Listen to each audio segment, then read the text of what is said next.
Rose here from Glenmore National Historic Site, where today, in honor of Pride Month, we're taking a look at queer history through coated flowers.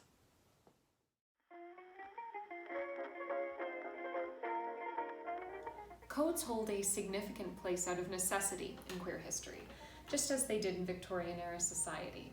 The social politics of the upper European class meant a lot of rules to maneuver around, and as a result, symbolic gestures and codes provided creative solutions to communicating. In 1716, flower code was introduced to Britain after a visiting ambassador's wife, Lady Mary Wortley Montagu, sent lists of flower codes to British acquaintances picked up from Turkish traditions.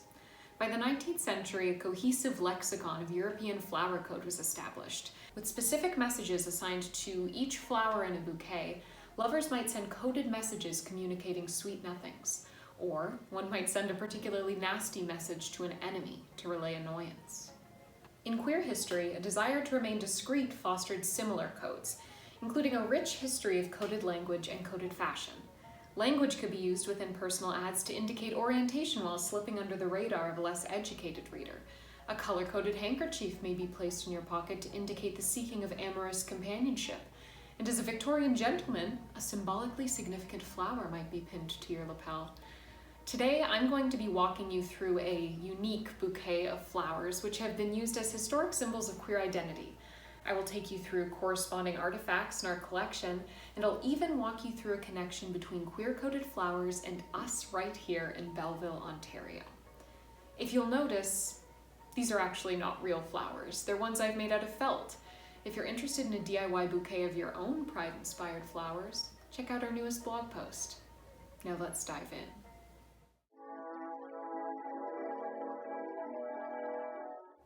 The first flower I'm deciphering from our coded bouquet is the violet. The violet owes its sapphic significance to Sappho of Lesbos, celebrated Greek poet and namesake of the term lesbian. Born in the 7th century BCE, Sappho was famously deemed the 10th muse by Plato. What does this have to do with our violet? Well, in the limited Sappho poetry we have, references to beautiful women adorned with violet flowers pop up, and have had a long history of association with same-sex attraction ever since. The Victorians used the violet to signify faithfulness and modesty, features which notably took a backseat to the formerly subtle sapphic meaning after the 1926 play The Captive. Violets were featured as a reference to lesbian love so blatant, sales of the flower dropped in the US, and many donned violets in supportive response. From Glanmore's Quildery collection, this Victorian-era ornamental egg features painted violets in an enameled floral design over frosted milk glass.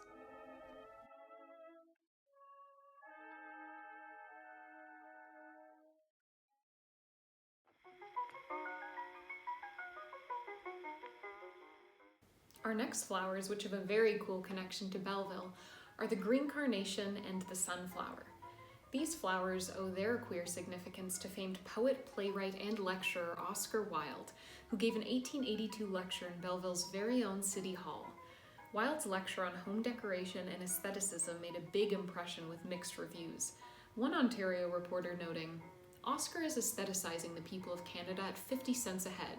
Oscar Wilde is said to live on glistening dewdrops and sunflowers. Seed merchants say that there has never before been such a demand for sunflower seeds.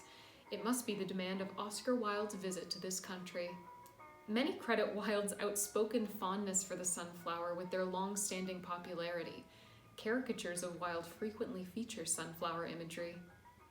Oscar Wilde originated the Green Carnation as a queer symbol when, at the 1892 premiere of his play Lady Windermere's Fan, he instructed his close friends to wear them.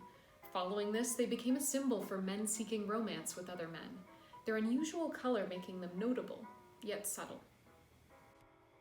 At Glanmore, you can spot a prominent sunflower in the dining room, an oil-on-board painting by Bertram Coolidge, titled Number 2, Study of a Sunflower. Carnations are featured in our collection on a festive ribbon bookmark circa 1880 to 1910, in the more common shades of red and white.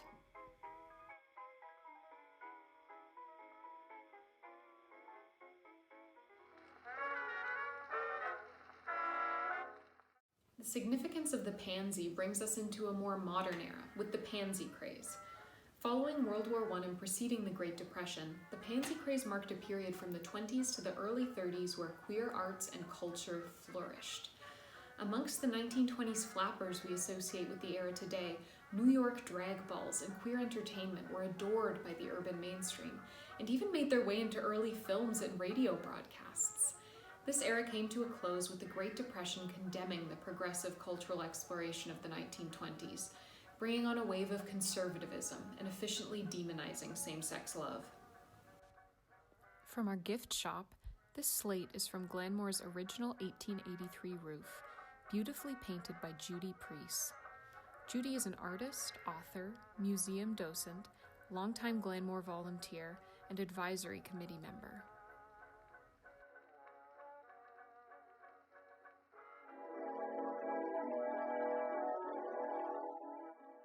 Our final flower is lavender. Purple and lavender have been adjectives used to describe gender non-conforming behaviors and same-sex attraction for a long time, famously used by Abraham Lincoln's biographer and by Oscar Wilde in reference to sensitivity and sexual orientation. Our modern awareness of it as a symbol is largely due to late 20th century developments. From the 1950s to the 1990s, the Lavender Scare represented a time in Canadian history where public servants and armed forces personnel suspected of being gay faced unethical harassment, interrogations, and dismissals. In 1969, America's National Organization for Women dubbed lesbians the Lavender Menace, prompting a 1970 meeting to be interrupted by a group of radical lesbian rights activists donning hand-dyed shirts with the phrase, "Purple bands and sashes were used in marches following the Stonewall riots. Lavender was a reclaimed symbol of identity and resistance." Finally, I'd like to end our exploration through floral artifacts with a particularly lovely example of lavender in our collection. This silk dress, circa 1905 to 1915, features extensive monochromatic floral embroidery and beading in a really lovely purple.